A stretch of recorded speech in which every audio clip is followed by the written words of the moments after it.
thank God it's Friday. With 10 days into the month of April 2026. Yes, say thank God it's Friday. Yes, say Adama Kwaku share I still edim. Thank God it's Friday. Yes, say the Friday.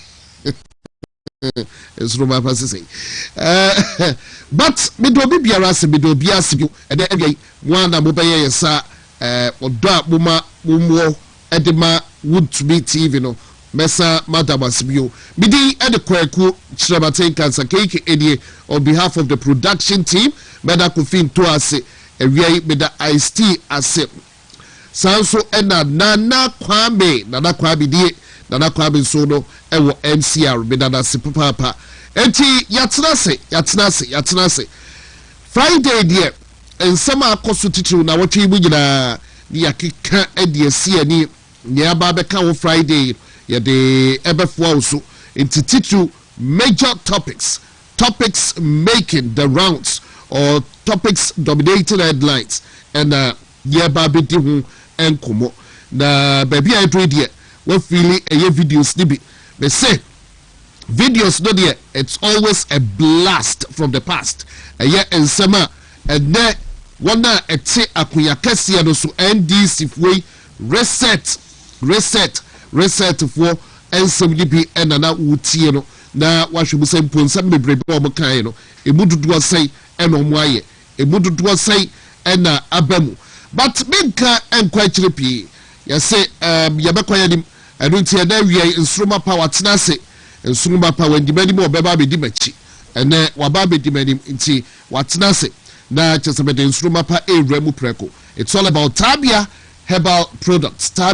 herbal products no komo eni yeba beti na area me wie ya Razak Abubakar enso ewo fiado be na area Razak Abubakar Subin youth organizer a o hwe di so obeba be Nasara coordinator na say organizer eti Razak Abubakar enso ewo hado be na area and then area so no introduce the General Muhammad Buhari of the NPP communications team into Razak Betnasi Buhari and so Betnasi na ya to adwene ediafa nsema uraba betujai and we yakoba na fe machro topics are the year dealing with but LGBTQ and one sembem Catholic bishops no akasa one where Dr. Lawrence Tete yes the hypocrisy at its best yes mentanka so for us but by Dr. Lawrence Tete here what say yes hypocrisy dominate baby it's yabaka something nyina and some ewo ho a ya be hwe and then we fuel prices and matters are rising voxif wild ya de sa and something nyina ebeka we there but right about now and Srumapa in the house yo hey one rapper yes who goes go down no we ya rapper yeah. Oh, you're rapper. Nah. Yeah, Brahmin. You're rapper, na me.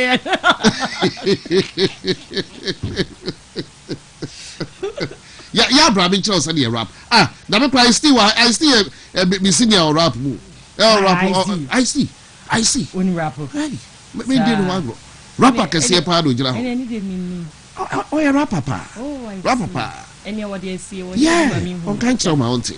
But so my problem yeah, and me who na as last week me say wala you na bibia boko ejuma boko yeda ya miase ya miadom enso me ho eye na if on the position wadi na microphone na I don't know yes see when ni mummy I see him enso papa yes Tabia herbal products and now what's that see dia waye ne de nanti bacho de de nanti aye Tabia herbal mixture say dem mabo me green mabo ma ha no na che se be ba be kasa me dia fa ya dia na your friend Tabia herbal mixture no na is a green to green equals to green it's dem ba be kasa fa Tabia herbal mixture a malaria duro precope na edre no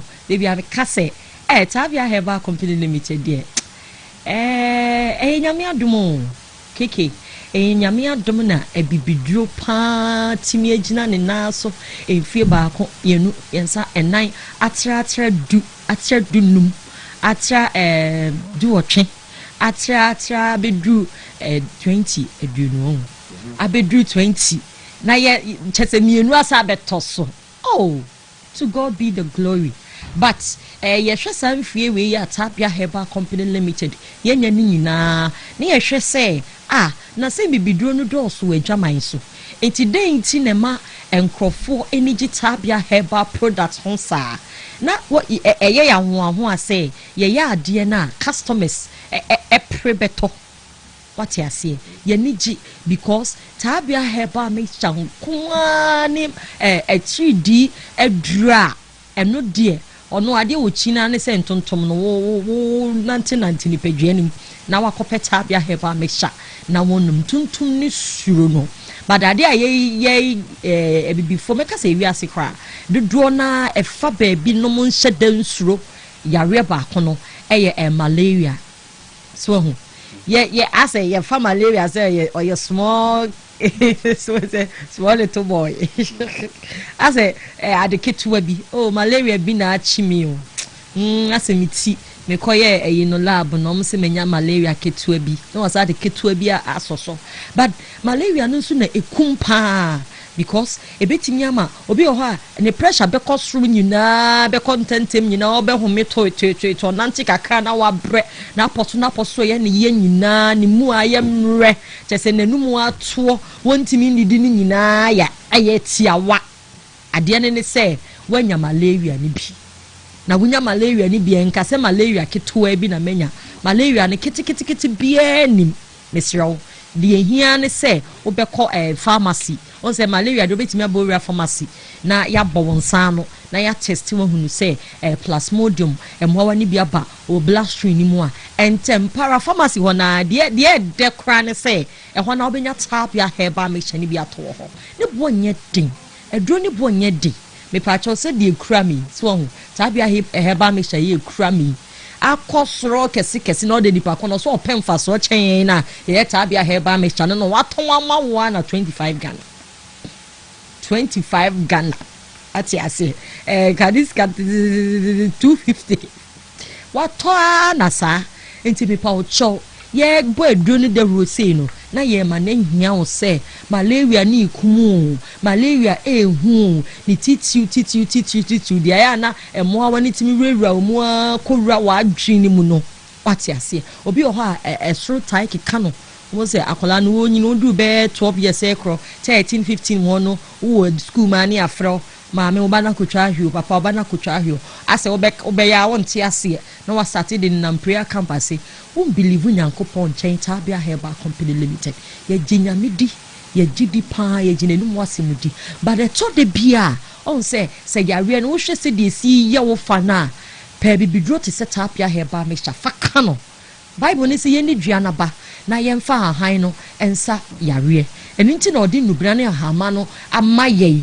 obo wiase no ohunu se beto mrebi nipa be yare enipagia no apobebem yare bebem wo yefun be ye wo ja ubenya typhoid fever enunti na wase me bodua we na me bo enubina we na me ma nipa nimdie ni nyansa a wode beteti be kan bom enti me pa che se to da bi na o yare bi kire so epai so se de ya dia bibidro di na Tapia Herbal mixture ni bi mesro na nonum edro we enya ko ni pagye ni mu a me na me ka kire sima duntem bo se edro ni be start ayo mu adwuma sesiye emfifre bi be start ato na ewura start ato sima duntem no afi bo hunu se malaria na ebubu egudem a wontimi nya ho hwe ho nam ye omre mesro mi awani di na ye ka kire enya hwe wo de theatre be 5 bi mi wani di de ya o ti mesro Tapia Herbal mixture ne de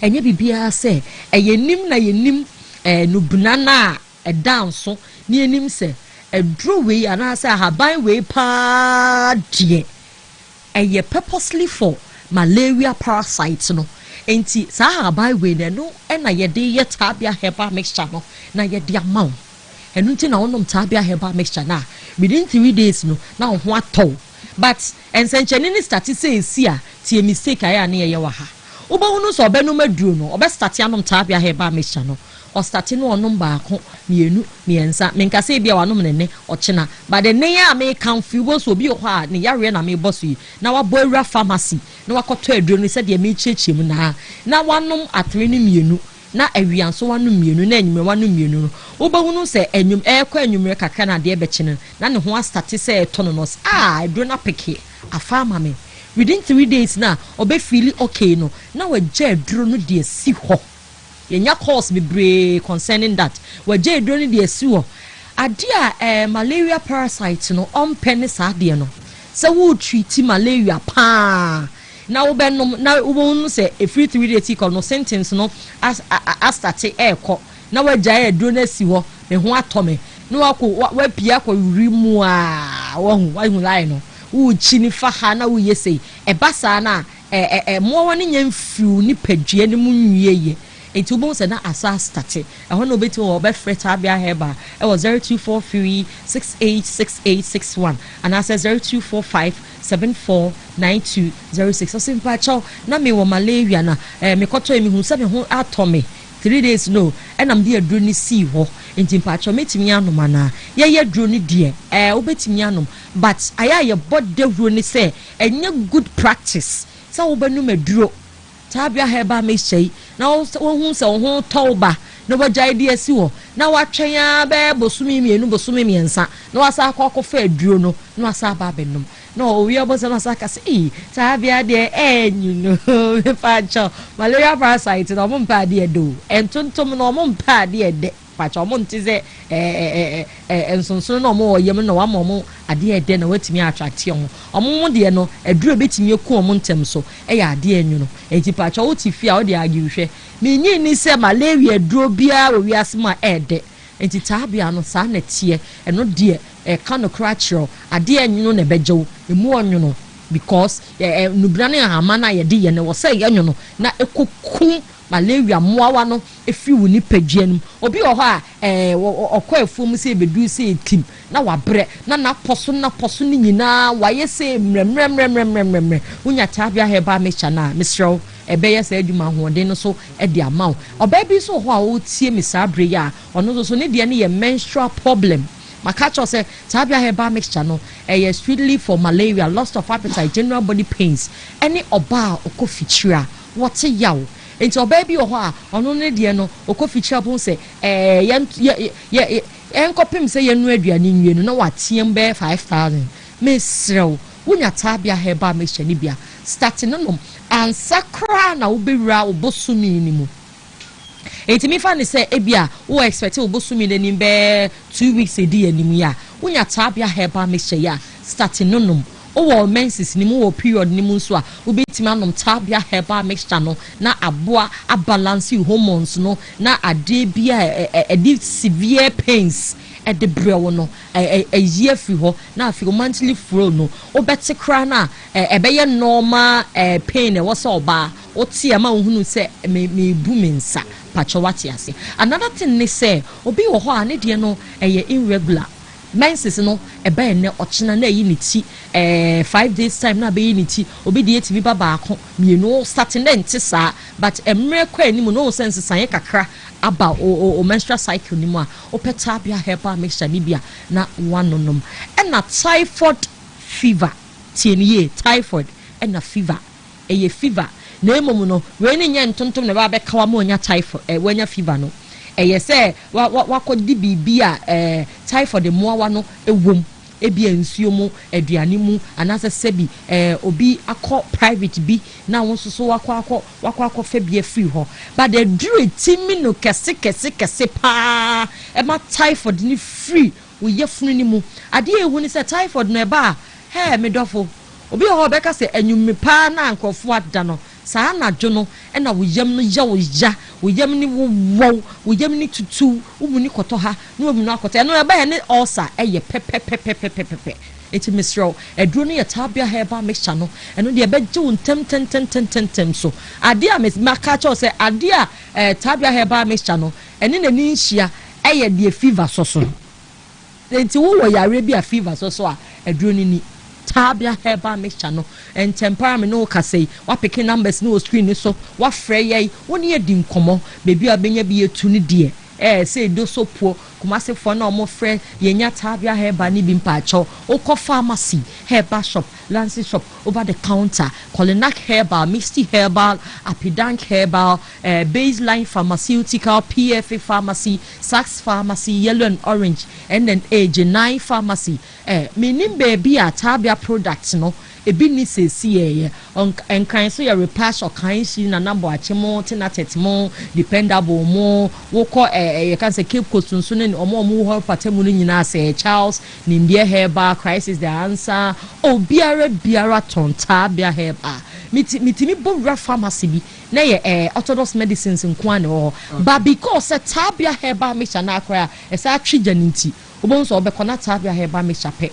ene ebibidura ewo ho we chere say your consistency level no e was strong because e very effective eduro no e ya ade e ya adwuma timi strow enwumre no me no dis enkomo kakra bi ya mre nti me de wo si ha pick numbers no eno na beboa 0243686861 and I say 0245749206 me pa chance na me de manu besi na me fa asem nche me sremo a tabia heba mixture no wadama wo hwe ho a cameraman na pin cameraman ni zoom here on say atwe no posi kakaka gu say it is not recommended for lactating mothers and a pregnant woman me pacho wunya to ye below 12 years ya wuntimi ennom keke the reason being say oba bia wo fa afura e ya wo no doctor asem what ya say enti wa fa afura na wo malaria ko hospital ma doctor check you na omma wa dura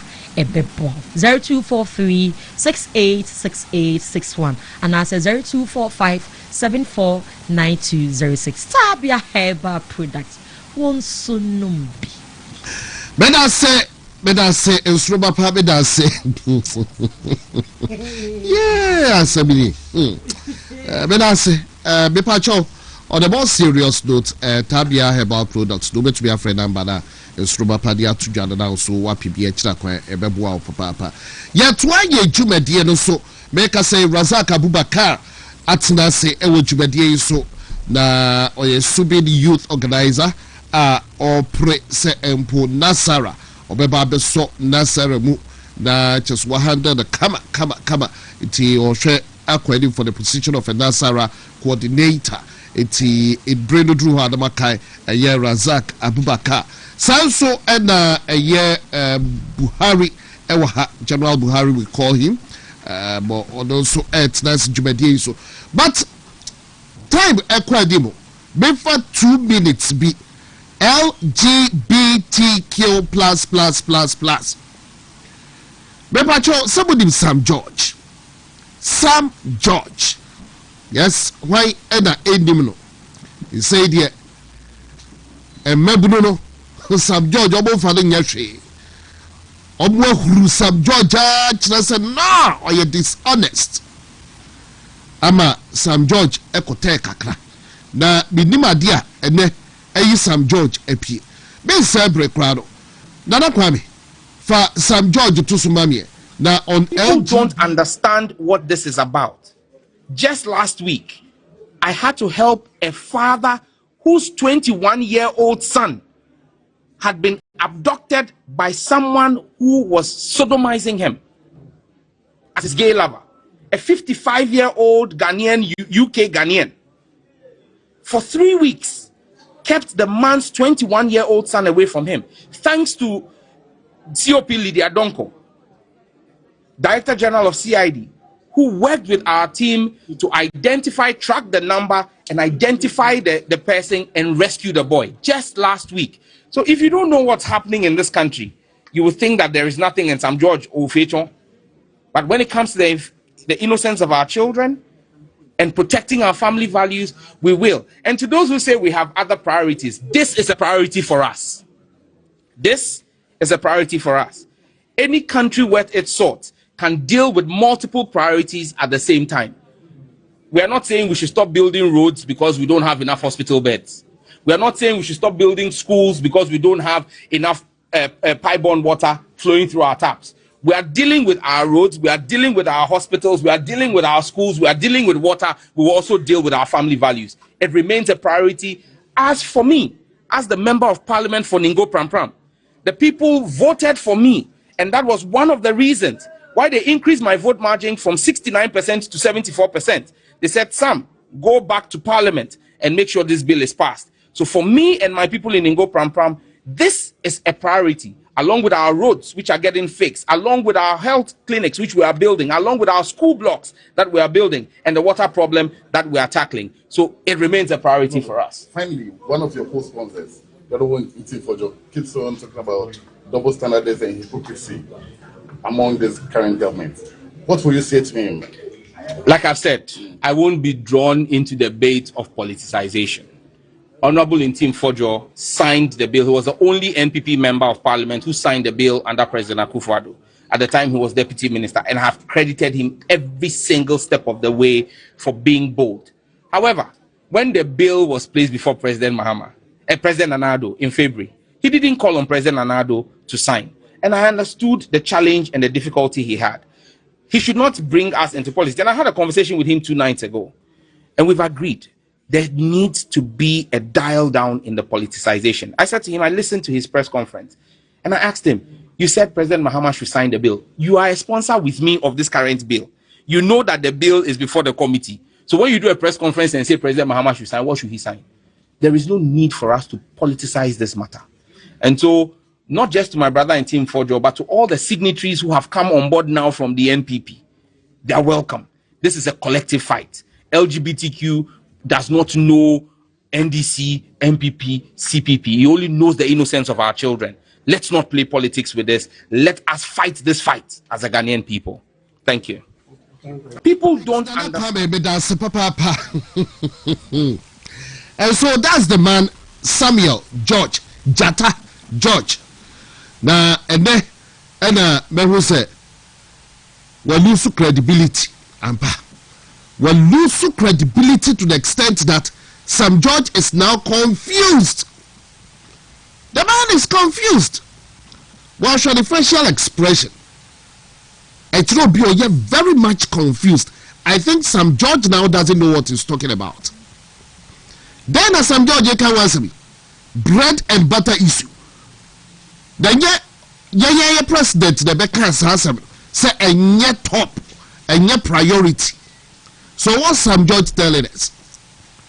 Why not be president and not saying your priorities? You see, now who because a priority just all contradicts the president and I'm broken a main man. What is Sam George talking about? What's he talking about? But then I wouldn't be the one. I wouldn't take the wind out of the sails of a year panel. But then, and the Catholic Bishops Conference also at the statement, public statement about Bonting. Na you a Catholic for Pentecostals, charismatic, and all that. But Catholic for you say there, be Catholic. But obo yachre say yes. Baby obu jina from day one e hwa na omu jina. Omu suja egu yechem anase beka say LGBTQ+. Said omu shase e bra NPP wo power. NPP lose ye and check round omu call President Mahama ho. And a President Mahama kacho zo bianco to obu ne bafo. No no de anya ni ehia ni. Jo bianco to the bafo. Catholic Bishop Conference and yet more than once. That be consistent. And then so many statement about the Twabonting. Now the top of Bunyan said Obu air catch President Mahama. Sudden some no Becca is your priority as some Georgia to Papa so. And your priority pa. Now Obu say President a separate economy no, from the moral fabric of society. Now, so all can your bread and butter issues. No, we know there. Man shall not live by bread alone. Man shall not live by bread alone. It's meaning there. Because a Catholic Bishop Conference at the strong worded message at the President John Dramani Mahama, and for that I'll give them a plus. I'll give them the Catholic Bishop Conference a plus. And yet, the motivational speaker, Dr. Lawrence Tete, to Papa. So, on the motivational speaker. I don't classify him, but I don't know. Yeah, Catholic Bishop Conference, Noboka, unlike Dr. Lawrence Tete, Ogu Faith, no, Edimasi, there be, and yes, I don't know. But now, let me welcome my guest, Yankoya de Muntentem, Yankova issues, Aura, Razak Abubakar, Ewufia, Sansuna General Buhari, making his maiden appearance on the show this Friday afternoon. Razak, now who at to say? Oh, Yamadum, Mehoyapa, Yamadum, Mehoyapa, Yabed, Yamasun Sassi, say, Nay, what on sa feminine Yakuma, Buhari, say Emra, na yene Ghana for Emedi and Como. Of all Mamra, no 2 quick issues when person me free ho ansana maba main discussion to meaning so my body akwaba ansana ma okay Bema Buhari akwaba na be reverte worry Bema akwaba so brapeni video so brapeni what mo to say yakopa do me ho ye yama akwaba yeja so no kai no I think said this my maiden appearance my bahada ba chakra okay brana apuprawa. Okay. But from Intimina Quine and my view. Okay. So far, things there. Miss Mania just send Motum Safra, Miss Memra. That Munyukuma, Minso Memra, and Better Margarine in the interest of the nation. Na yina, ye to me expose a bywe. And some more candidate to me, no, and then net to me, become warmonsa. Now, I'm someone die on man, no. You see, I'm very glad. The 4th estate, more the media houses, no. Mo play strong role when it comes to democracy. And to bring a mono mo best take to issues. Number margin say mo be kind of create sene fatano. O mano ebe koyi.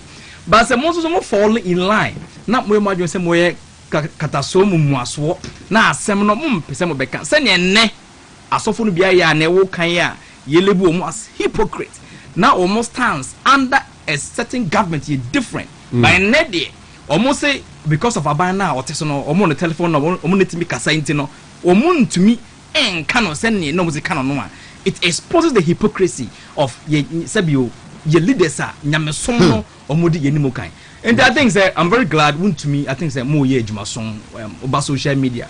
Any and your master ye rebatu because mostly ana your videos no ye tie free one to me TV because they be you are on top of issues. Now we make issues and some no city no more the tour MOBIT and monya bias and so now mon come they also I think say the no kwemu it the kind me that celebrate most to our friend mate Sidia Martin am yaw osho Sidia Martin Sidia Martin jai de oya oba be dru anwumre Razak memra oswe na yentu akomono so now so first one yes menua Wakiki or Zebila constituency youth organizer ewo Upper East region no kro omni say ono so say be contest na ye be call regional election or be contest for Upper West constituency Upper West regional youth organizer enyume okache me say onyati say eba shuru so a ono so o hwe o fageke nti menua Wakiki our Zebila or physician assistant ti bebi o bi enyume me manager of a quick one nyame aduma your process to rebuild the party in era started on the 20th of this month.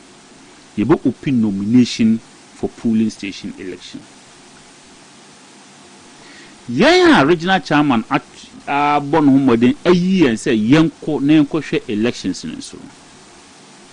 You make sure say the prepare year and no crack any party no do at the bayejuma. You make sure say ubi or say fata so by a police station executive. You make sure say be share nani pa ko na obey na juma. As a party official at Sebi ye di kase ko offensive north and also offensive south and also in sucha kwaman before so koye juma no free ho unti ho into only interest we are honum. The only interest that you should be having is a wish say prepare your ebeba honum. Entina regional nipa be 4 million wom no. Yet may you ho say sa constituency in the kosho mabato so mo. Say na me say you nim panyifo ne you nim kuma mu ne your for no party panyifo regional chairman ayi omo say omo nkɔhwɛ through national council say omo nkɔhwɛ no there's a test case and a regional chairman they are to see you regional chairman on na national chairman on na wabaye te juma na ode amaye no o so wa hwe say obaye national chairman oji udi eyi a yetimi de obaye juma ni bi mani uye yi a ntimi nkogu nwo ni ma ase na wanko ka say dachi regional chairman no obaye national chairman wanko ka say oyi wo frim wama wo juma sese ni me onya mbe national chairman kwa wama wo juma se koye te juma na ode ama orcha show se koye no koye hweso no ni say we are party for no so enim bebenyam na won so woni mebe na asumdue aba constituency wonum enya wo na ba ko ka ye friends amafo menu abom omo ko mo ntakwa wo koye wo juma na free won men ko hye obi echi emma bibia enkosi for the toss bi um say enurechi ne ba ha me be ka say there's too much growing of insecurity e wo aman or aman especially Ashanti region me kan asisiriwa by 3 days ago you see a bonipa menu se nipa 982 ekun omo ahihye cars e obosontwe constituency. Those are the things that was my own police issue statement say your friend is omache your friend is microphone there now ejura Kumasi ejura to Atibubu and Nkansah highway abedane your friend is breeding of armed robbers. Those are the things that I'm saying that you may need encoho. Currently as I'm speaking ye there to just say in Ashanti region ha ya anya careful super your friend in su ye nya bi num because owabe eko barkese a friend in free achokusa areas nti so ne ntimi fa so ya nya kefa abanum so a wa nya kefa na obi o pipe rubber and be free maba. So if we have a productive your friends a regional your friends a minister, those are the things that we should be expecting him to be doing. Or more any little bit thing in social media one person who happy regional minister as the best regional minister ever. The present issues are what Oman say in America trouble. Everybody is affected. Me see insecurity or Oman. You could do more Ashanti region. Maka. Almost every 2 weeks, may be vindicated because there will be a gunshot somewhere, and now there will be total indiscipline somewhere. And as I say, if you so away ask them, if you see, if you are from Suka and Yabinu, you are not for Sabi, Ashanti region how you let more Sabi eba bepe because you soon have been never a gatan su. Those are the things that people should be worried of. Adebako and I am there. Mose came before issue letter. And you may say on the 11th, I believe so in the 11th, Ayochina. Say, you be clean up. Clean up SS across the region or the metropolis. Very laudable but abalit. Very, very laudable. No credit or down because if he had also could do him. Very laudable. But me did pass say come Kyeremanteng and we did a maybe buy na enforcement it will be also a kebe boy nyina to send a message say me did say dey you zuba no very laudable but your regional minister also on for the 94 said growing insecurity now o mayin no dozen over emra chimeba near council for asem say there may be some more about LGBTQ plus assembly. For my dean, in fact, they have shamed me. And no, in the China, or my issue letter. Tijania Council. Okay. I free the office of National Chief Imam Office. For my issue statement, our more catch the Ghana buying. I Jomama Eda. Edi enim say everything about sa sebinse muno sa LGBTQ extremely important to the Muslim Council. Very, very extremely important. Into a Muslim. Because there's no any other pressing issue than Sadan away Islam Sumu. A yechua de Cassia, I will be as any kind say Muslim Nibukra, a being and Rokas Asam. Sa in Simuna amount for person Mudino Mayin. Much up later, Ediama president. T. Nebo Muchi and Misabo Mabaso, and says Salet and Ababontin. Because Islam is talking about equity and fairness. You have to be equitable and fair to anybody, no matter the circumstances. And again, Catholic Bishop Conference. Yet you almost swear, nah, sorry. Of us, how stadium for years. They have been consistent on national issues. It will be and some number can and I'm sorry, politicians so and now they. And now do because in some of the Caribbean now buying the war so or buying or party the war by Muntia day, but they have been very consistent about omu issues. Omu letter na bear and a very strong worded letter and many jompa. They are repeating. Omu say economic issues be one a papa essence asumdwe wo fi. Say busuemu asumdwe any discipline e wo mu a and the share say economic issues on faso tin se mo maka no me I am the pa I am the say enti na manhu say enti na brabra me ka no me say wa man churches from mo fan cheme wa man churches from mo fan cheme but me Jesus Orthodox churches no over the years they have shown leadership and commitment to the development of this country. The Catholic Bishop Council for a year, you know. Yeah, Bob Mabaso. Near catch or Musa, and sweat our mochi.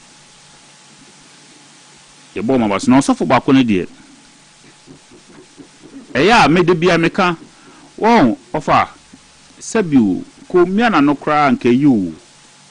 As some ben and Kawan Kabi. Nan saying the Okokan, enrich the Okokan. Kawan Kabi and Kebe Buana. Oh, so I was say, Nadam for the President Bahama. Because you see, I want the number cry. Because of respect now, my clergy, no. I am in person make will be once him. Especially will be aware of penny, nanas or in respect over mine. Maybe Gidi pass and call ye and I didn't say, dancing they are buying from penny for a can or no onyanti.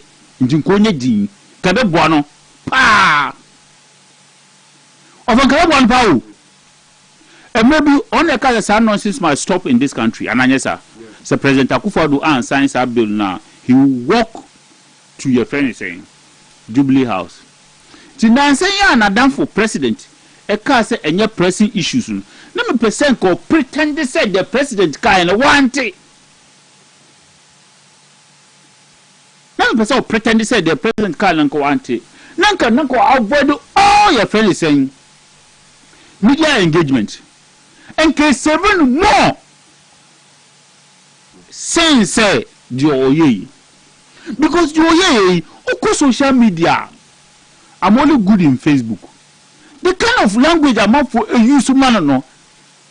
I'm not there. So be sure the pa no akaso osofo panyin na so osofo pon no e hypocrite dia anoche ena sabi asema make enya menko na make na menkanso na menkanso so se papa ni e hypocrite I will not say that but ono ne ni na o ye no ama response na onya no social media no asefem enti na misusu senka wa ankasa ka be boaye ynyina memi senka be me de pa Kyeremanteng the Panko pretended say the president and government communication officer Felix Kan pretended say one tier. Men Kyeremanteng because anka emphasize your friend is saying response na sabi babuna obetima wo mo eno mo gidi e woni mu emre bi etwa mu no and almost the same people are talking to him, are responding to your friends, the comments now will make here or GTV, no. Any day. Intina, yes, say. Now, the only idea is or patches on fire. Yeah, but can be a yanka. When you're on the board, Papa be that. I wasn't careful. I was a fan, only ordinary person like me. And now, and I say Buhari, and I steer out to it. The entire only ordinary person like us, and they say, oh no, or was status of say, oh, ye nyanko ponipa or kasache adasa. So that person also equitable. Or also said, or fair-minded person, somebody who can be trusted. The moment I already pulpit, so kasache adasa us, unyanko ponipano. One thing is required from you, equity and fairness. Equity and fairness. So and no. And I may expect it from Sanya Kupunipano. Because I didn't know. And no sabi na any military regime. And I guess na any military regime. Na your friend is saying democratic na it was political also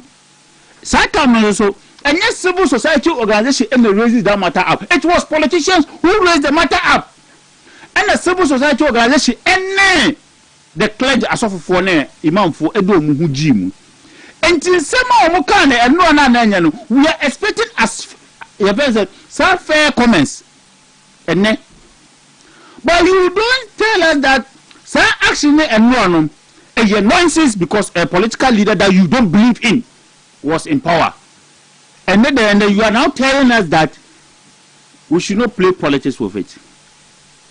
What was your sense of judgment when you were speaking for it the last time? What was your sense of judgment? Tamana Wukas as a president. We said this nonsense must stop. Say a two age every Akufo age more to woman ye. Because Akufo is over 80. And the man when you know when you're 65 years. When you know when you're 65 years. But he said the noises must stop. People heard him. People applauded him because we feel that any moral standard, any African value, any pay. And so or catch say we should not play politics of it.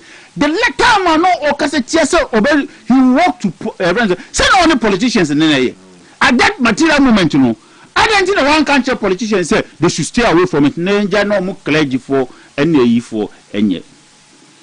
As also a board member, me so a guy so if you qualify to be a board member, fine. But or catch them say, Mammy Jirin dibium, Mammy Bunibium, because Nyanko Jumana would this in Mrs. Obayeno. I also quite fair and equitable. And on yes, I didn't be. That is all what he's telling me. Namira say a respected man of God. A respected man of God. No to me behave sad then I'll behave well.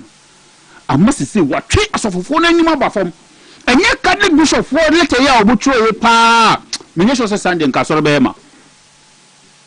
Because look social media now the response of a month for due to Papa no your friend say Subana wadan dinner. Enti yes man the politicians in the FCA chantro. Yeah true for. And the man of God is who say catch omo person omo catch yen su say omo so mo ya true for na men jo mu di bioma. That is the act of the man. Temira Huamano. In some mini behavior no. Minya na ko bi obedi papa na tembe na nka mensuma respond. Bia obedi so Buhari mu ko TikTok to mu ka se tia na nka ma ko TikTok na nka ma ko respond na ma defend no. Ba mentimi.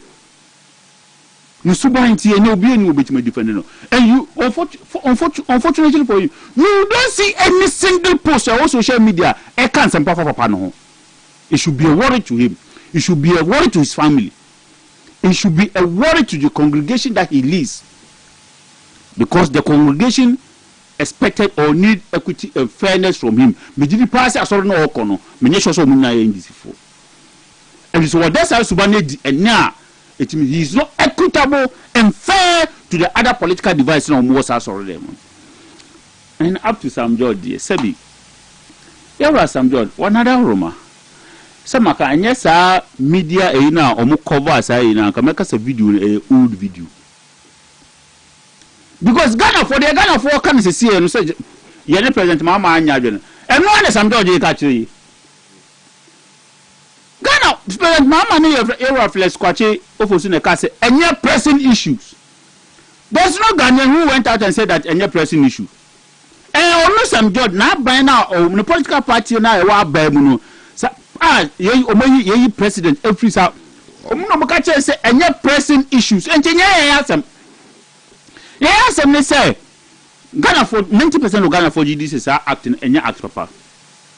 And unfortunately for them, and this for me a lucky power offer. But minim Selena coupon the testomo, Nanyan coupon mu Ghana for su. I'm a Ghana for whom Musubaya. The super majority that they have. Beyond person will be on my apart from the entrenched your friends your crosses in the wall your friends constitution. Relaying this bill in parliament and passing it the president has signed and can issue because overwhelming majority. Because share Tijaniya Council for Lieutenant Muturia Omaka. Almost this current parliament has signed bills and the certificate of emergency more than 5 times. Some of the bills are almost signing under 24 hours. And the other na abaya or if it's a political party or bema or super majority in parliament ultimately consider this bill as under a certificate of emergency. No one sign Emma Ghana for NGO Mundi. May the ambassador Makache Ghana for and say, and your politician be no one can cry. You are another catcher Ghana force and all the free senior high school bano. Obie who said the chair. Obia test TB. And then me free KST you never say. Boy, the Moscow visit your friends. Must say then they're free. No stress free. Up to this you can umuntu.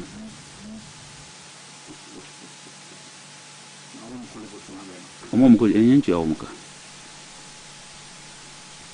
Mate. Razak Abubakar. Social media omo shall save you. Sam George.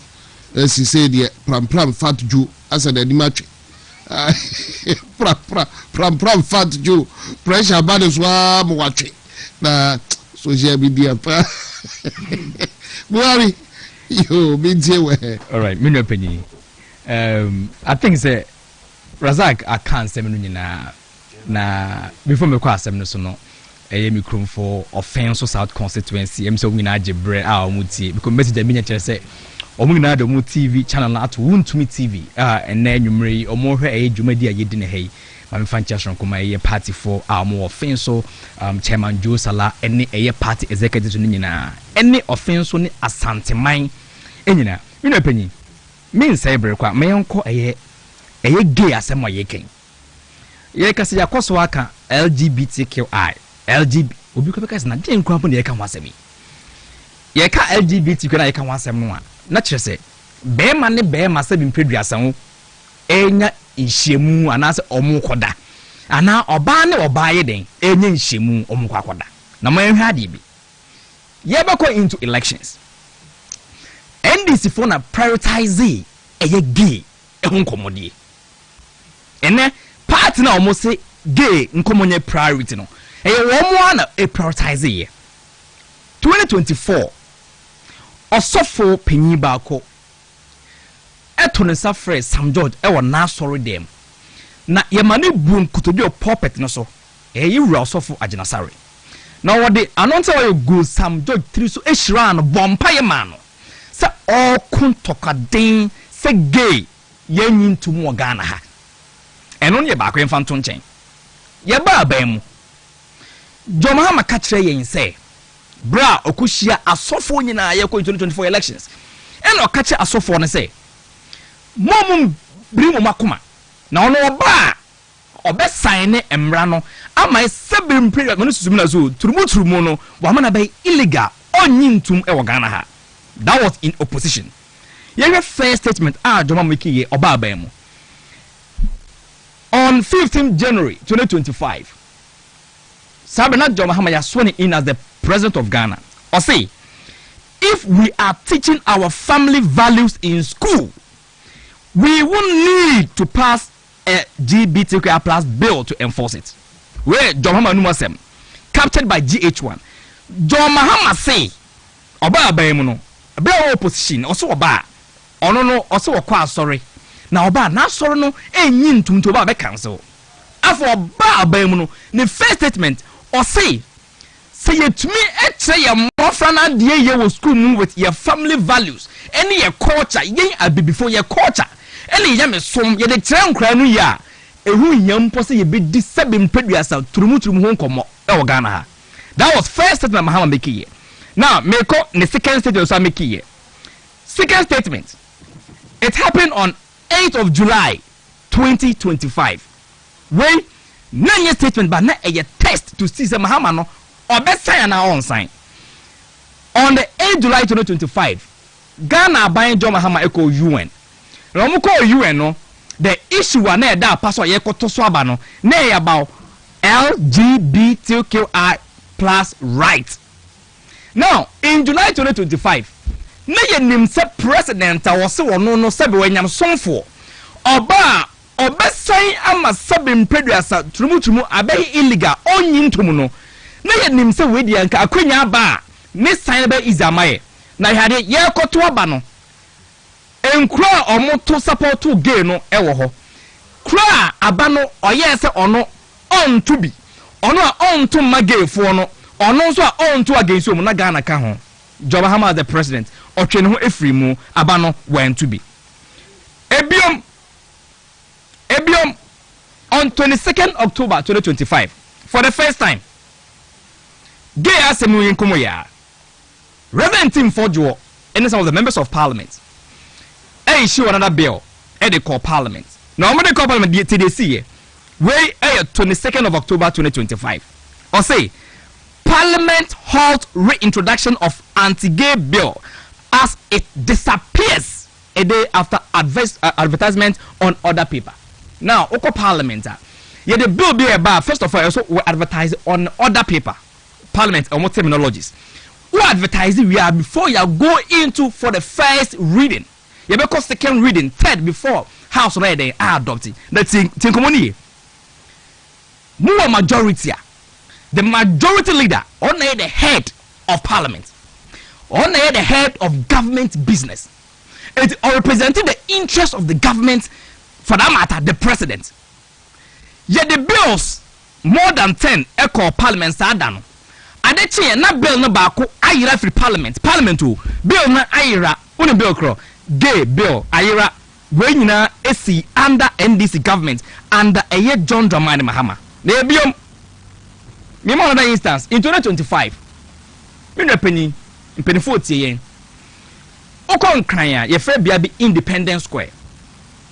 Ye from Independence Square free say bra Ghana ye GFA hu die no e ho na ye ku gina ye and ye declare Ghana as a sovereign state, as an independent country. Na hade bi in 2025 ye nya 7 predators gay for bema ne bema o maware omu free South Africa omu ba Ghana ha na omu ba Ghana na omu be declare gay as independent in Ghana.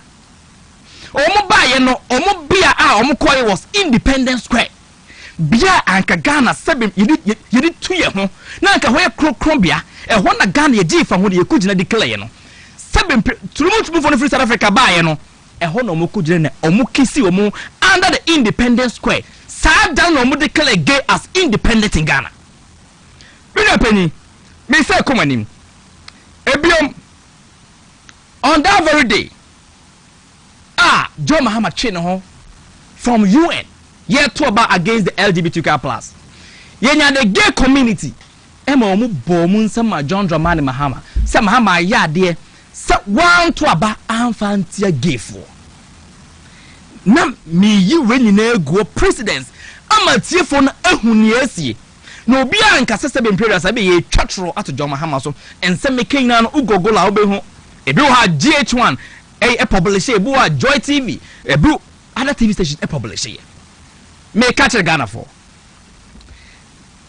this aban enye na adwen say gay no oba sabe aba besan ensi me do ko eye physical education and health elective subject teachers manual minister kan san komo we and this aban we under Haruna Idrisu the education minister omu corporate teacher manual say yemfa nkokere emmofra no ade now book ne baye no Reverend Tim Fodro member of parliament for Asen South ebo modern efa book no okomu no hu se sa NDC for no this gay hu nkyerɛkyerɛ ahye book no mu se yen kɔkyerɛ ye mana omu wo school mu no enti na wo tifie we Kristo ni we elder wa sorry them we malam we imam we masalachi them sabe nananom akonfo mo ma eco school ofia wo kyerɛ na nkyerɛkyerɛ pa but aban no de nyuma we ahye krata no mu se yen kɔkyerɛ wo mo classroom Reverend Tim Fodro raise ye na NDC for no say oh nya no correct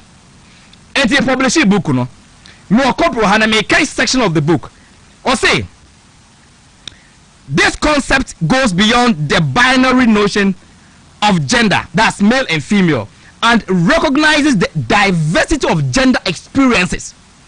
Now nyankopa abodi mu no your bana bema male and female. Now according to the church I say the concept it goes beyond the binary. It's in church the church kwano say now obetumi aye obi a onye oba onye bema nyankopon bo wo no e bia na oye bema efise o bema ho characteristics o ne bo ho acheso bema but according to book no bo say enkyere nkra no wunyini na oye bema de utu adua nemu o feel say oye oba according to the theory ampa yetimi jitum say oye oba wey it was contained in the physical education teachers manual book. Reverend Tim Fodro raised this concern and Sana Haruna Idrisu Bai said, okay, they're going to rectify it. Okay, they call the Naka boss. Naka boss, you know, say, like a for money so. Niye bisa say, book wa ya printed the culture ye madie. Naka, o say for money so. Na education minister Haruna Idrisu, it also one came na okosan ase ana. Eti party na opposition also ba again obetwamu no. A failure or the treacher ye man ewo classroom. Et in the seven period answer obako school. No bafie. No baka just a man, me ko school na me abema. Ba man me ko school na ma ba die. Afei me feel say me oba. En treacher de mo mo kyerɛ sɛ ampa also wuji tum safi oba na oda na oba. Abra oba no sɛ be wo ye ba mo tu adua. Ade a ekoso oman ni mo no. Na eye me de me bra panyin Razak ekasa. Sɛ afei eye your religious leaders, Tijania, and your Catholic bishops. I'm very glad say afi omuna eba bonti abe condemn. Ye fan shade trim. Ye na ye kan Bible, ye kan Quran so. E ye Lot breso Sodom and Gomorrah. Nyankopon ehye wo mase no na because of saa trumutrumi. Enkemosum tia, Kristosum tia, na ye nananom som so etia. Enti edibe nyina so biom and John Dramani Mahama ojira subio. Now according to Afro Barometer, omoye survey, Ghana population yes 97% say they no omumpe ye illegalize no. Now me beside the president or representing the interest of the Ghanaian people and not or representing the personal interest. Ghana for would do almost no 97% according to Afro Barometer almost say sorry 93%. 93% almost say gay no omumpe inti aban no illegalize it. Inti almost 7% per and almost they don't care about it. Now John Dramani Mahama the president say Ghana for 93% say omumfo so a e dia biom na wo twen. And Jomama nim so ba ko jebesia. Ni science so o science a bill no a o ka bisa ni sanka na. Na me tell John Mahama nkomo bia na odi about this game by na o boss out tape no. Bra call USA. Is it Oxford University? Omo withdraw omo honorary title na komo dem because of game no. E ye ne yapa. but say we a man of principle obi say man abodin bi because of your stance against homosexuality oba Ghana complain say na nkan wo so somebody abodin ne ma because Ghana is a sovereign country. Clearly it means say John Dramani Mahama onye na adu say gay no or be sign amana be illegal da me no opinion like kasa or make a statement about by or pass a lot of certificates under agency within 24 hours. So Mahama kasa or be sign bill no they can pass the bill for him to assent it. But ene monwa ene o say gay no enye ye priority biom eno obi a ofre asofo ebe sha wo mo obu kotodwe ye hwe oil good tre so excuse me akwapa ye hwe oil good tre so wakati asofo ne say wo de obaya bill no obe sign ye onkrofo a omoto mama NDC simply because of gay hunsensem. Now what disappoint wo mo two anka de kawanu tum what's akwan aba be ka kire wo mo say afedi gay na wo ka say ka oba obe sign amana illegal no afedi enka wo dagye ne ho biem enti yemfa nto nkyenya de obedi hu nkomo biem. Clearly what data Ghana for clearly what asofo ntro clearly woman ne asofo asabe ye bu wo mo anka yentimi kasa asofo anim John Mahama sabe wo nada asemti enne ama asofo no sabe o ma ye nkoa ama maburu timi di wo mo atem sabe na menwe panyika about asofo Reverend Tete because enne ama sabe o ma ye nyatom because nsam na o mo ka no under MPP government and no mutimi nkabiem enti ye bisa say eti tuampa eye ge no mo mpe anana na do no mo mpe no because at another time okay say obey one man protest no one nanted to the Jubilee House to make sure some message gay bill no and then they ban the saying and I also bomb by some Mahama Nyankopon mo no now on the telephone number to the telephone number no ehu hia so because on sign gay bill no bill clearly it means NDC abiding nada ni kontompo na be di to me some George Okachara say John Mahama will never know peace until he signs the bill and then Mahama is living peacefully.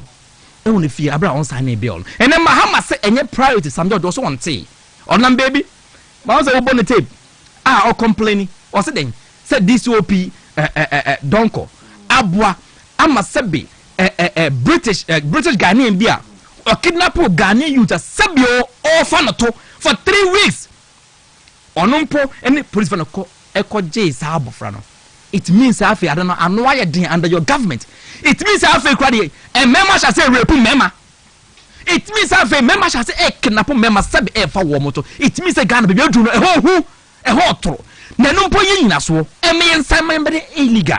If not, send on one to the to say Yakoji will be no. Why I be doing be 7 predators on 7. No MP will be kidnapped of Cofanato. And clearly a front John Dramani Mahama.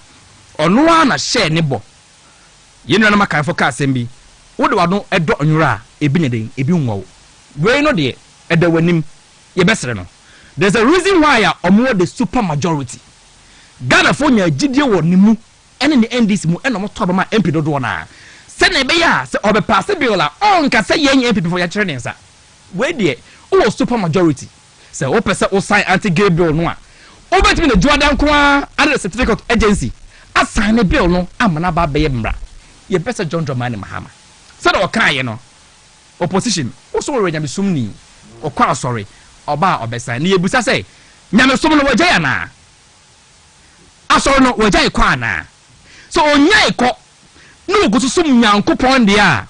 And the extra bill no on sign family na yenkem for a Christopher na no my to my name no. Yes, yempe. On sign and family. So on sign dia. And one so chin e wachireba. Better say General Buhari is the name. General Buhari. Oh my Ghana. So interesting. But Talk Ghana Jumedi live on Won't Be television. So no see pepe de no see akasi ebodo ebebro. But minutes can I still have a year Razak Abubakar and General Buhari waha. But meantime in between time a Divine Hope Herbal Center omo ena kwakofa ochia herbal powder ede aba ijaso ochia herbal powder so dey say no Ghana for agye atum sɛ powder yi deɛ ɛyɛ adwuma pa wa wo sisi yɛ ɔya sɛ woyɛ ɔbaa sɛ woyɛ bɛrima wobɛtumi ayi so bi kooko ɛna ɛgyegye woɔ anaasɛ mpo yɛmatwa kuro efra ne stomach ulcer woyɛ ɔbaa wafikyi kɔ ho ɛnsɛm wote yaw wotum sɛ nansa nneɛma ɛnkɔ yie ɛma deɛ wohia ɛne ɔtwea herbal powder na ɔtwea herbal powder nso no ebi a woyɛ bɛrima wayɛ mmerɛ wɔn mpɛm a wobɛtumi ayi so bi deɛ ɔbɛyɛ ano sɛ ɔbɛtɔ ɛyɛ sachet ne bi ɛyɛ nketewa na wapɛ nsuo neɛ ayɛ dide asɛ hyɛ kakra sɛ mu onyu kakra na wode ɔtwea herbal powder no agum wode gum na wanom wodom yɛ na wabɛhu sɛ after a week or 2 no na ɛyɛ nsɛnkyerɛne ɛwɔ widiam titiri sɛ woyare a nti ɔtwea herbal powder deɛ baabi a wobɛkɔ bia sɛ yɛ herbal shop sɛ yɛ pharmacy mu no wokɔ a wo so wopɛ ɔtwea herbal powder wobɛtumi afrɛ ma ahomatorofo so number a wobɛfrɛ si so no ɛyɛ 0591 565557 0591 565557 or better still between our friends 0550 639037 a Ochia herbal powder. Now Seahorse Ultra Cool Coolant. Seahorse Ultra Cool Coolant. A for more use a cars. Na Nkansah no say be also car engine me hwe eye nsuo de agum say no abefo kwan so yes atwam eno na eye repart company for omo akwakofa eye Seahorse Ultra Cool Coolant aba edwaso na Seahorse Ultra Cool Coolant no ye tie die wodi gu card ma emma o card overheating overheating say overheating there be hu bi wo o car engine no sanso na say bia engine no be na achi engine no eberi na achi anaso considerable corrosion engine no hisa debi uhu bi ewo car no ema engine no life no so say bia wa fidie no engine ema ne che papa eti stro de obaya de say fra homa trofo so number no 0544 133 169 0544 133169 and I'll be to be a friend 0244 577 559 from almost so kama na me can for a gasto mixture so a amount gasto mixture a stomach ulcer edru gasto mixture stomach ulcer edru typhoid fever out to me a use gasto mixture na for your mensoplex mixture ewo mensoplex mixture so no mesro and also no eye oba wa fichikomu ensem niema enkoye wa fichikomu ensem bia no we use mensoplex mixture ebeboa papa mediaba wo de eno no but bema de wadro eye prostaplex mixture e bia bema ya kan cho say wo eye prostrate mo ensensem prostrate enlargement mene sa ohawa e bata ho ni nyina na eye prostaplex mixture uko bi steer about robo sabeka bi repatch ventures ewo Ukanshi drug lane unique herbal ewo takwa Ekus pharmacy enso ewo ashrama uko pharmacy bi a herbal shop bi anso a wonsa ebeka inrobi fra homa trofo so e nature medics consult obo number ena me dey ma wo obo na akwakofa eye gasto mixture benzoplax mixture ena prostaplex mixture be dwaso it over from homa trofo so number no 0248 778899 0248 778899 Tonga na jumedie so edie ye toa eye nkomo no eso but happy birthday to you eye Hammond eye KNUST Tescon president eye Hammond happy birthday to you KNUST Hammond Opoku Yebua ene eye wawuda so happy birthday to you yame ento unakwem na onkoso ama wahode na so fasum ewo school mu hodoma na metwa so abeko eye Razak nchem ejey Francis ejey enso eda oda wo short no emuno Francis ejey ewo wuntumi TV ha say na or call for a year youth organizer ewo bosome freho constituency or timu amu bosome freho no Francis Eje Abrantie pa or call for youth organizer na eno no so no makai no na ma was it Oyinba so call for second vice chairman na next year do second vice chairman Atwuma Wabieja South. Yes, Atwuma Wabieja South. Inti Hineba Unia Kumanzo so Amehiro no. And Achimkwa. Because I said Ubodi because of China for DBO. I have a hero. Send your card, I have a hero. Does that your card I am a hero. Because of China DB. As a judge, Wagogo. Or as a communication officer. Sir.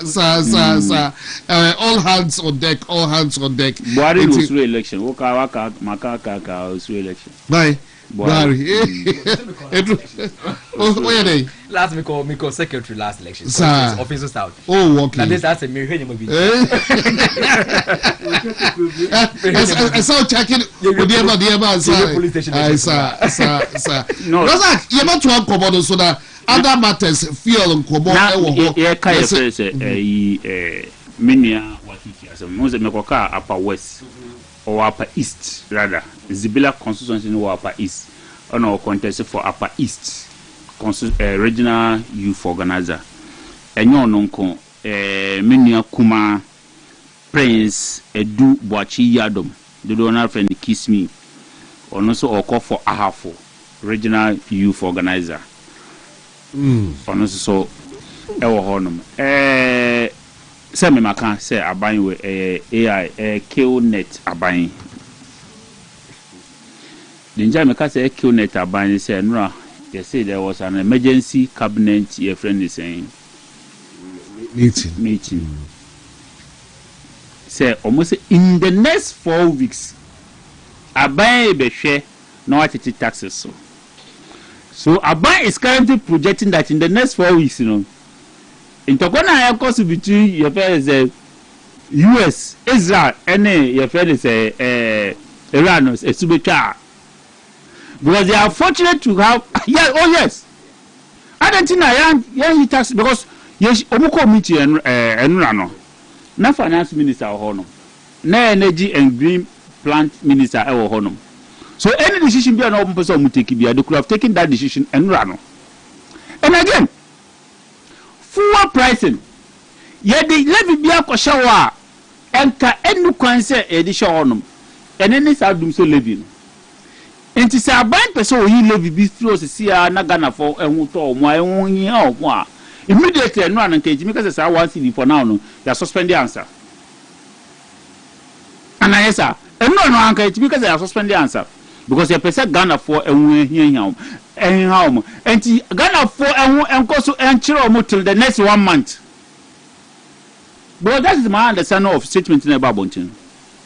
Ghana for and cost and chill in the next 1 month and sign are buying Asher which component of the fuel and our better. Yes, which component of the taxes on fuel and our better. But the end this over you free to call it one city. And when my other you free to one can one no queen.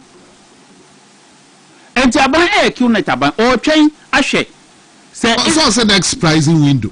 Next pricing we send the next 4 weeks. And the next 4 weeks. Yeah, almost the projected target is that young share say a forum is that name Iran front economy 6-5 bar. But next pricing window no and next 4 weeks I think say it will, yes next week I think say but almost in the next 4 weeks mama share taxes on bet me year free so na make catch about say na tax be no mo dey buy and no kwade ke so easy say be year free and then one city do ya dey do dey omo free ho kra na konkon ho ya omo be sra dia ba sa do omo ba je ka ban suspend this one city do again aban say and many are almost suspended fuel coupon to government officials. But 8 months ago, when Aban was addressing the Parliament of Ghana, He said that there was no fuel, there's not going to be any fuel coupon again. And to which one also spending? No, Anna. Which one also spending? They also spending. Because Abayaka said there's not going to be fuel your friends couponing again for buying officials by 8 months ago. And he said no, if there is a release a chair say buying yes I did now. Then also spending maybe and now Kasa and Crawford ante. Oman fan yejuma. Oman fan yejuma. And your son a catch rob. You're very deceptive. Yeah, we also so. Say recycle, repeat, they are still behaving as if Omo opposition. And they are still behaving that there are no intelligent people in this country. Sana apani area. Because that statement na buy no as a full statement. Who read this statement na a rehearsed statement. Of course a time abayin catching say security services na some na buy nti omotum eko 10,000 this year omba for 10,000 in the next 4 years omba for 40,000 technically na 40,000 na omba for dada. Oh yeah, Parliament make an approved budget of 10,000 every year. 10,000 and 5,000 eco military. So the military has already picking their 5,000 slot. The next 5,000 any HM any 3,000 more police. Need 500 fire service. Need immigration and they do 5,000. So I'm challenging our bank so which for nipa 3,200 police service recruitment omuyene na say ya omkrane omuye medical center almost started from Tuesday. I'm challenging our bank whether so which for nipa 2,000 or which for nipa 500 akasa 3,000 now fire because there will not be budget for that nipa 200 no. But about you should communicate and the babontin say President Bama order say you increase recruitment in 10,000. Me what 10,000 now more for that. Now 10,000 na chum 5,000 na military this year. And no na koka say military no nipa 5,000 per na for but oma open nomination man nipa over 100,000 application forms ama say be mun siampo ehwiro mu nko. Nti wo fakeke say meka say aban we kill net aban men carbon. Men carbon. Omo suban omo da na di ehre Ghana for ehun asem na make. Obi oni me bia nim say ka odi bu pare nke bu ade pa but aban we ya mama nya o makasetia de ntia me nya o makasetia say me omfo bu mama as a Ghanaian. Oh why they? Oh yeah, that's almost your brow buses 100 buses example na me catch now we use buses come you say traffic wo kuro oh okay meeting SCC ko am for Homo for say VIP car no munya bi VIP almost feel that you know the bus 100 buses VIP be 20 let's bus back into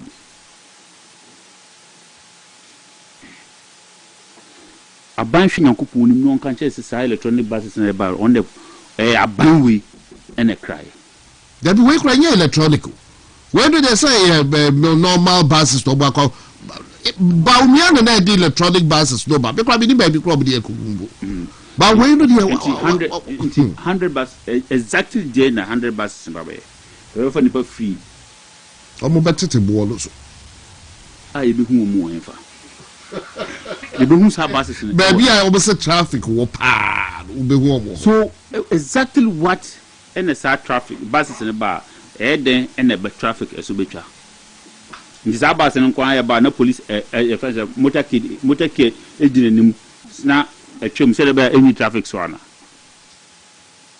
exactly what is the point buses 100 be coin for ewo da be ne be clean or port so for you make us aban we kilometer aban ebu ono mu for magana for and I make because salete na buy salete minu and one example am the military the no because security president mama say already 10,000 ever there's no any extra budget so because then explain they cannot explain because there's no any extra budget anywhere you can say the nkofu bi ba kan ho ma na boso bibi eni ho sa the omo letter ya omo de ba for fuwo coupon say aban say aban say currently ne aban mpanyifo mo munji fuel coupon 8 months ago aban ka say he has seized all fuel coupon nti jehin kan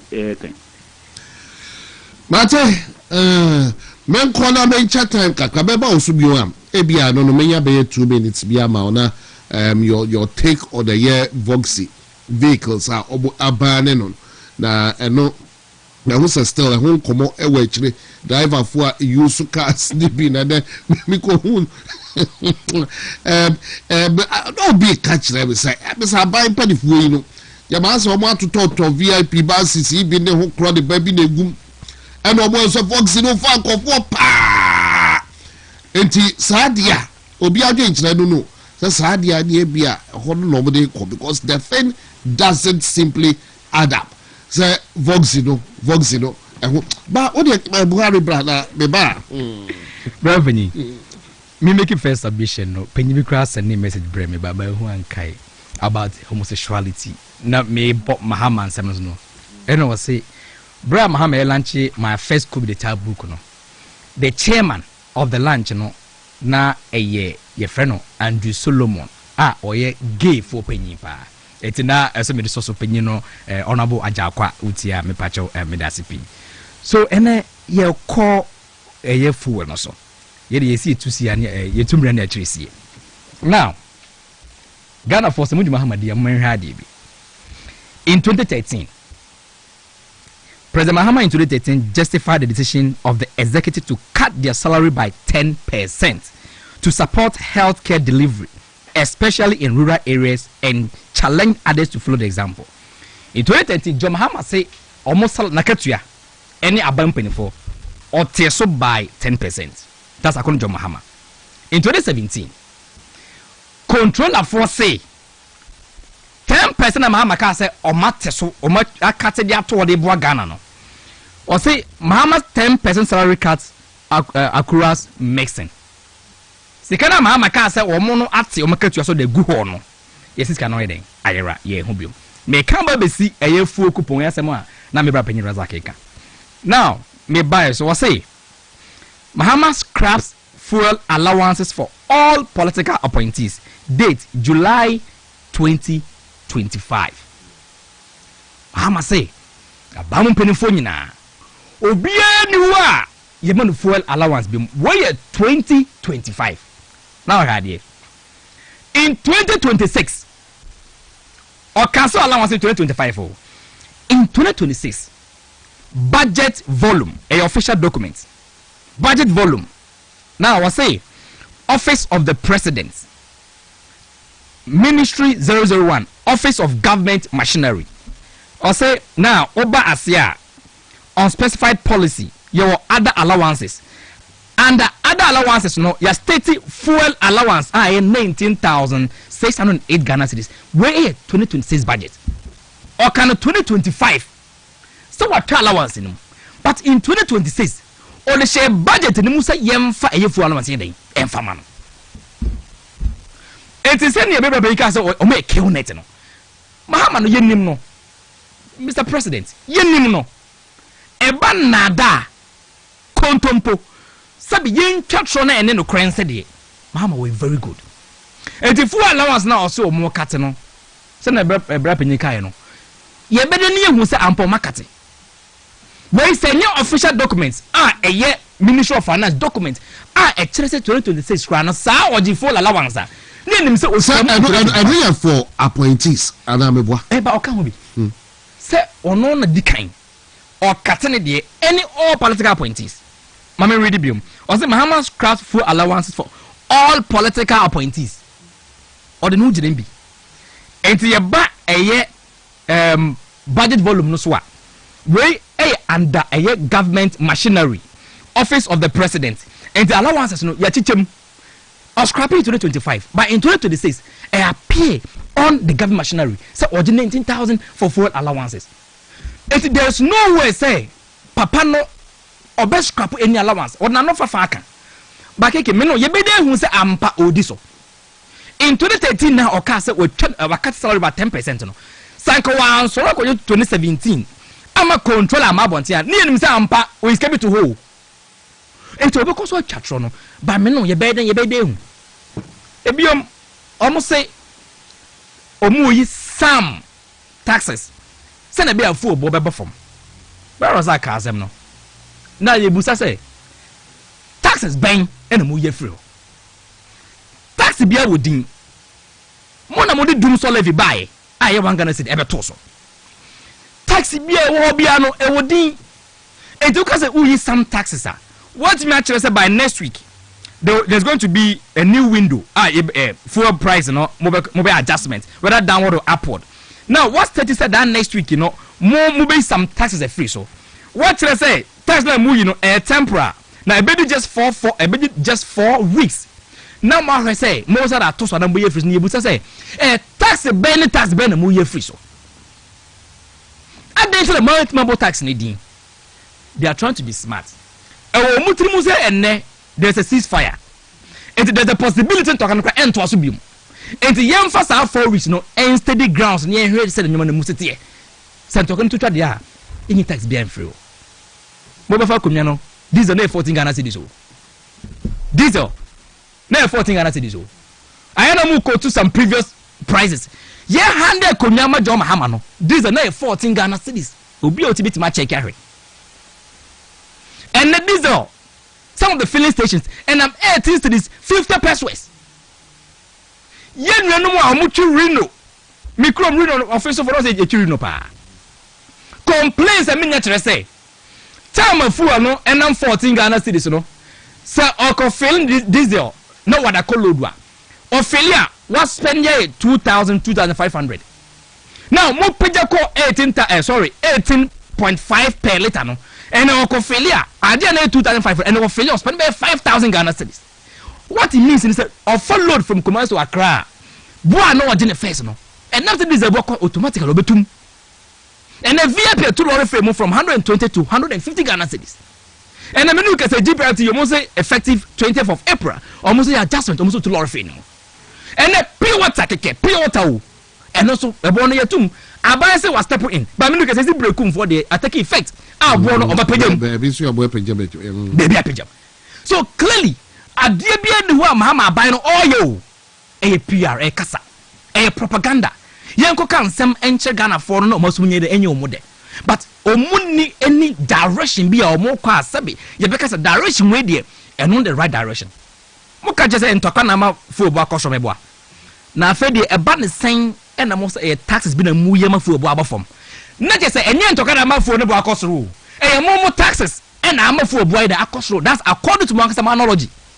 Because for the opposite kwachi abe kan kire ye say omo ye hwe ha na omo hwe mu no omo say also omo some taxes na fu oboy den eba fom na say wo ka say kire dia sa na nya Israel ntoka na ama fu obo akosoro na on Felix John Muhammad nim trodo say omo taxes to a ededa fu no so na ama ebo na kosoro enti ebe so mo ye hu ye solution dum so levy na mo sem ogie kwa no kuma say kan ye enyina so what you do so levy into kania enyina so it ye humfa so mpo asebe o sa do so levy num e be so John Dramani Mahama sebe ye betwe be mana ya nya ntwa ye pito nka ho yesere no kania enyina so fu obo so kosoro ye be so taxes na eguso na ye nim san taxes no onyi fro so na ye ho ntoye na Ghana sebe ye ntuma mfo ye ho entoye ye njifu allowances ye bread ya to fugo ye kania bo buy what raise by 28%. Also what is by some 4%. Don't forget so buy what 28%. You to for krana still eguso osoro. And your salary e no entumi mpontu to for your bills. Ye ho kire. John Tomado yesere how ba say kwan so. The koko fu osu.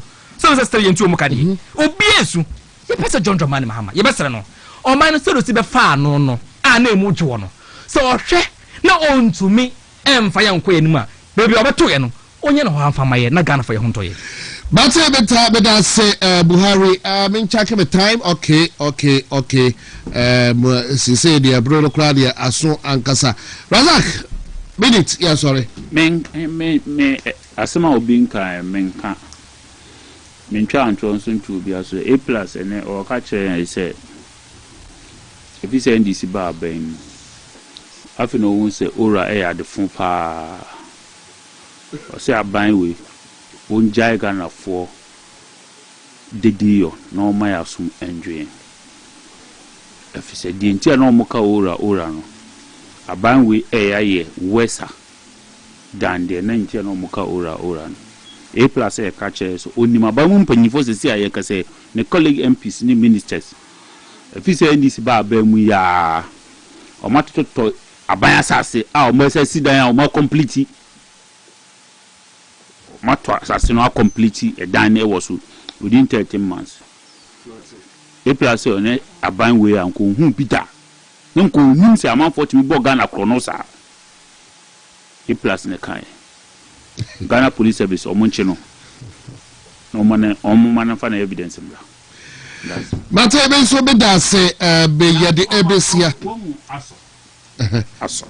Yo, but ya sorry jumadi no so de ye no sia kase bono abro e bia second be we say. A minute be wadaruma. Ma me fan church recommend the next Ashanti youth organizer senior Martin Amia. Na menchia a Hammond our the birthday KNC Tescom president. Na menchia me nwa Kofi Ancha also ohio live from Sunyani any banki moon with the church nyina. Medase. Enti General Buhari is the name member of the NPP communications team. Medana Sisanso na Razak Abubakar and so Medana se. Ochina yami aduma asasi jima ne papa eye ewo buanim. Ochina yami aduma yenu yabe ma asasi jima and so ne papa edafum ti ochina yami aduma ye na ye. Ti ye de besia na aso edi fuku obviously 10 paper